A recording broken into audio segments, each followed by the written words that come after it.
안녕하세요.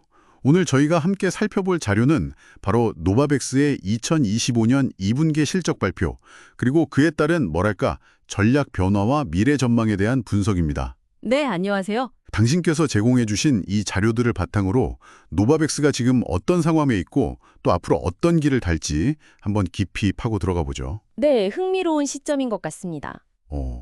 가장 먼저 눈에 띄는 건 역시 실적인데요. 2분기 매출이 시장 예상을 아주 크게 웃돌았다는 소식이에요. 네, 맞습니다. 매출액이 2억 3,920만 달러라고 나왔는데 예상치가 1억 4,800만 달러 정도였으니까 와, 60% 이상 높은 거잖아요. 그렇죠. 숫자만 보면 정말 인상적인 결과죠. 이게 단순히 숫자 이상의 의미가 있을까요? 네, 근데 동시에 좀 살펴볼 지점이 있는데요. 작년 같은 기간하고 비교하면 매출이 한 42% 줄었다는 점도 봐야 합니다. 아, 그건 또 그러네요. 네, 이게 팬데믹 특수가 좀 끝나면서 전반적인 코로나 백신 시장 자체가 좀 축소되는 그런 큰 흐름을 보여주는 거죠. 그렇군요. 근데 이런 어려운 환경 속에서도 예상치를 넘겼다는 점이 좀 재밌는 부분입니다. 그럼 그 배경에는 뭐가 있었을까요? 그냥 백신 판매가 예상보다 잘 된 걸까요? 아니면 다른 요인이 있었나요? 사실 핵심 동력은 따로 있었습니다. 네. 바로 그 파트너사인 사노피로부터 받은 마일스톤 지급액인데요. 1억 7,500만 달러 규모였죠. 아, 마일스톤이요? 네, 노바백스의 코로나 백신 그 누악소비드가 미국 FDA 승인을 받으면서 계약 조건에 따라 받게 된 일종의 성공 보수 같은 거예요. 아하. 이게 이번 분기 실적을 아주 극적으로 끌어올린 겁니다. 그럼 사실상 이 마일스톤 지급이 없었으면 실적은 예상보다 좀 안 좋았을 수도 있겠네요. 그렇죠. 그렇게 볼 수도 있죠. 이걸 그럼 노바백스의 어떤 근본적인 체질 개선 신호로 보기는 좀 이른 걸까요? 아니면 이 파트너십 자체가 새로운 전략의 중요한 축이라고 봐야 할까요? 아주 중요한 질문이신데요. 단기적으로 현금 흐름이 개선된 효과는 분명히 있습니다.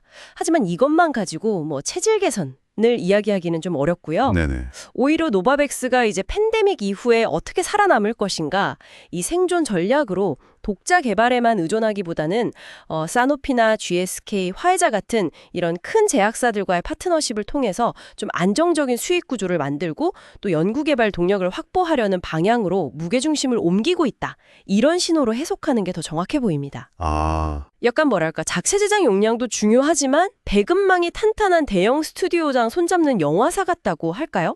비유가 재밌네요. 그러니까 단순히 일회성 수익을 넘어서 어떤 전략적인 방향 전환의 증거다. 이런 말씀이시군요. 네, 그렇습니다. 실제로 노바백스가 연간 매출 전망치 자체를 올렸잖아요. 이것도 이런 파트너십 확대나 mRNA 기술 도입 같은 새로운 시도들에 대한 자신감을 보여주는 거겠죠? 네, 맞아요.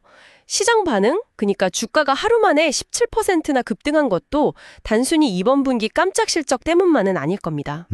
투자자들은 이 마일스톤 지급하고 파트너십 확대를 보면서 노바백스가 당장의 현금 유동성을 확보했을 뿐만 아니라 앞으로 기술 개발이나 포트폴리오 다각화를 위해 계속 투자를 할 수 있겠구나. 이런 기반을 마련했다고 본 거죠.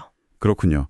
미래 성장 가능성을 본 거네요. 그렇죠. 특히 불확실성이 큰 바이오텍 분야에서는 안정적인 현금 확보가 생존과 성장의 발판이거든요. 네, 맞아요. 그렇다면 앞으로 노바백스의 성공 여부를 가늠할 핵심 변수는 뭘까요? 계속해서 코로나 백신 시장에서 성과를 내는 것, 그리고 또 다른 감염병으로 파이프라인을 성공적으로 확장하는 속도, 이런 게 중요하겠군요. 맞습니다. 그 두 가지가 일단 중요하고요. 거기에 더해서 우리가 또 주목해야 할 다른 차원이 있습니다. 어떤 걸까요? 바로 그 외부 환경과의 상호작용인데요. 그러니까 자체 기술력이나 파트너십 외에도 전 세계적으로 아주 복잡하게 얽혀있는 의약품 위탁 개발 및 생산, 그 CDMO 네트워크를 얼마나 잘 활용하는지. CDMO요? 네. 그리고 또 각국 정부의 보건 정책이라든지 국제기구의 팬데믹 대비 전략 변화에 얼마나 민첩하게 대응하고 협력하는지 이런 부분들이 앞으로 더 중요해질 겁니다. 백신 개발 능력만큼이나 그 외부 역량 활용 능력도 중요하다는 거네요. 네, 맞습니다.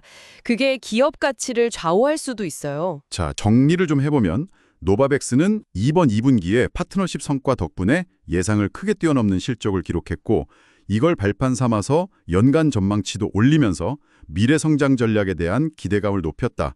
이렇게 볼 수 있겠네요. 네, 요약하자면 그렇습니다. 당신께서 공유해 주신 자료들을 보면 노바백스가 단순한 실적 반등을 넘어서 어떤 중요한 사업적 전환점을 맞이했을 가능성도 보여주는 것 같습니다. 네, 맞아요. 그리고 여기서 한 걸음 더 나아가서 이런 질문을 던져볼 수 있을 것 같아요. 네, 어떤 질문일까요? 노바백스가 이제 확보한 현금이랑 또 강화된 파트너십을 바탕으로 해서 앞으로 자체 기술 혁신하고 외부 자원 활용 사이에서 어떤 균형점을 찾아 나갈까?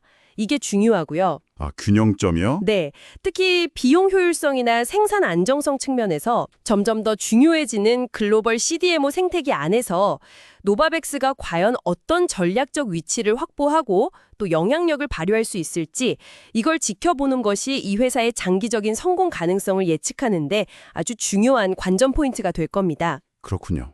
이 부분에 대해서 청취자분들도 한번 깊이 생각해 보시는 것도 의미 있을 것 같습니다.